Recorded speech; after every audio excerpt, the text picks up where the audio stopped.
Hello বন্ধুরা, তোমরা সবাই কেমন আছো? আশা করি ভালো আছো, সুস্থ আছো। তো আমিও ভালো আছি। মৌসুমি অফিসিয়াল চ্যানেলে তোমাদের সবাইকে স্বাগত জানিয়ে আজকে চলে এলাম রান্না নিয়ে। তো দেখো, আজকে আমি করব কচু শাক। এটা হচ্ছে ছোলা কচু। তো দেখো, কেটে নিয়েছি, 1 গামলা হয়েছে। আর এখন আমি সেদ্ধ বসাবো। কড়াতে জল দিয়েছি। আর এবার একটু নুন দিয়ে দেবো, যাতে গলাটা যদি না লাগে। বলা যায় না, কচু তো গলা লাগতেও পারে। আর এখন আমি অল্প অল্প করে কড়ার মধ্যে দিয়ে ভালো করে সেদ্ধ করে দেবো। দেখে মনে হচ্ছে ধুয়েছি তো হাত চুলকায়নি, তো বলা যায় না, মুখও চুলকাতে পারে। ওর জন্যই নুনটা দিয়ে দিলাম। নুনটা দিয়ে দিলাম আর মুখ চুলকাবার ভয় থাকে না। যা এক কড়া হয়ে গেছে।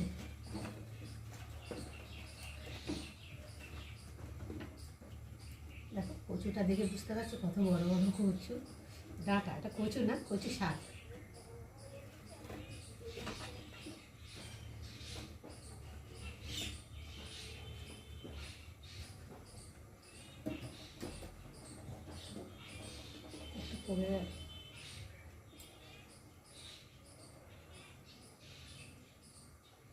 দিয়ে দিয়েছি। আর এখন আমি জলটা ফেলে দেবো, দিয়ে আর এখন ঢাকা দিয়ে। তো দেখো, কচু শাকটা সেদ্ধ করে আর এই যে জল ঝাড়াতে দিয়েছি, জল ঝরছে এদিকে। আর এখানটায় না, এইখানটায় রাখলে দেখা যাবে না, যাই হোক। আর এখন আমি কড়াতে তেল দিয়েছি।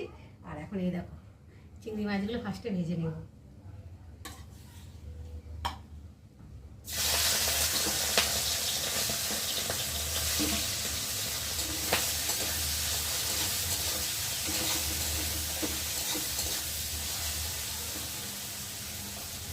আজকে আমি করবো কচু শাক দিয়ে, চিংড়ি মাছ দিয়ে, আর এই দেখো ছোলা দিয়ে। চিংড়ি মাছগুলোকে ফার্স্টে ভালো করে লাল লাল করে ভেজে নেব। দেখো, চিংড়ি মাছগুলো বেশ লাল লাল করে ভেজে নিয়েছি। আর এখন আমি চিংড়ি মাছগুলোকে তুলে নেব।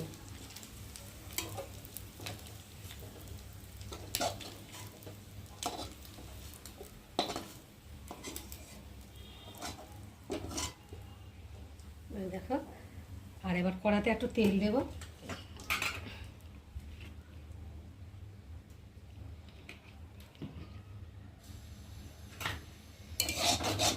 চিংড়ি মাছ ভেজেছি তো, দেখো কড়কড়া মতো হয়ে গেছে। আর এবার দিয়ে দেবো তেজপাতা। তেজপাতাটা একটু ভেজে নেব। তো দেখো, তেজপাতাটা বেশ ভাজা ভাজা হয়ে এসেছে। আর এখন আমি দিয়ে দেবো রসুন বাটা। রসুনটাও লাল লাল করে ভেজে নেব, যতক্ষণ না একটা কাঁচা গন্ধ যাবে রসুনের। লাল লাল করে ভেজে নিতে হবে।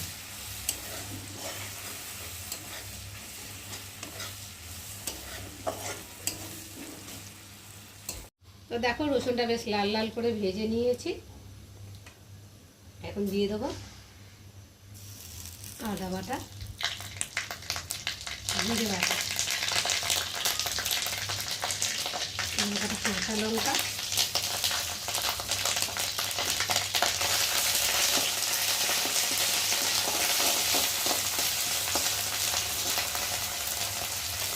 এবার দিয়ে দেবো হলুদ গুঁড়ো, স্বাদ মতো নুন দিয়ে কচু শাকটা সেদ্ধ করেছি, ওই জন্য অল্প করে দিলাম, লাগলে আবার পরে দেবো।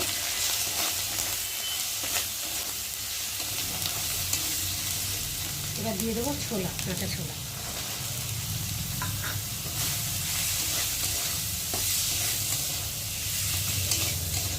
ছোলাটাও ভেজে নেব। দেখো, ছোলাটা দিয়ে বেশ মশলাটা ভালোভাবে কষিয়ে নিয়েছি।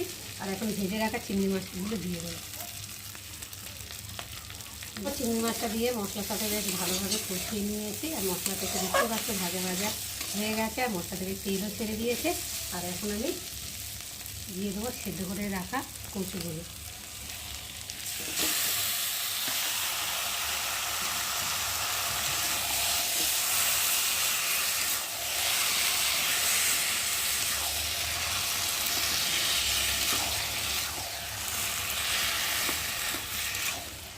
কচু শাক করলে না মানে গ্যাস করে কচু সেদ্ধ করতে হয়, আবার কচুটাকে শুকনো করতে হবে, যা জল ওঠে তো কী করবো। তো দেখো বন্ধুরা, আমার কচু শাক তৈরি হয়ে গেছে। আর নামাবার আগে একটু মিষ্টি আর একটু গরম মশলা দিয়ে দিয়েছি, দিয়ে একটু ভালো করে নেড়ে চেড়ে তো এবার লাভিয়ে নেবো। তো বন্ধুরা, আজকে আমার কচু শাকের রেসিপি কেমন লাগলো তোমরা কিন্তু অবশ্যই কমেন্ট করবে, আর ভালো লাগলে লাইক কমেন্ট শেয়ার করো। আর আমার চ্যানেলে যদি নতুন হয়ে থাকো চ্যানেলটাকে সাবস্ক্রাইব করে দিও। আবার তোমাদের সঙ্গে দেখা হবে অন্য ব্লগে, ততক্ষণ তোমরা তোমাদের খেয়াল রাখো। তোমরা আমার চ্যানেলটাকে সাবস্ক্রাইব করতে থাকো আর আমি এদিক ঢালতে থাকি।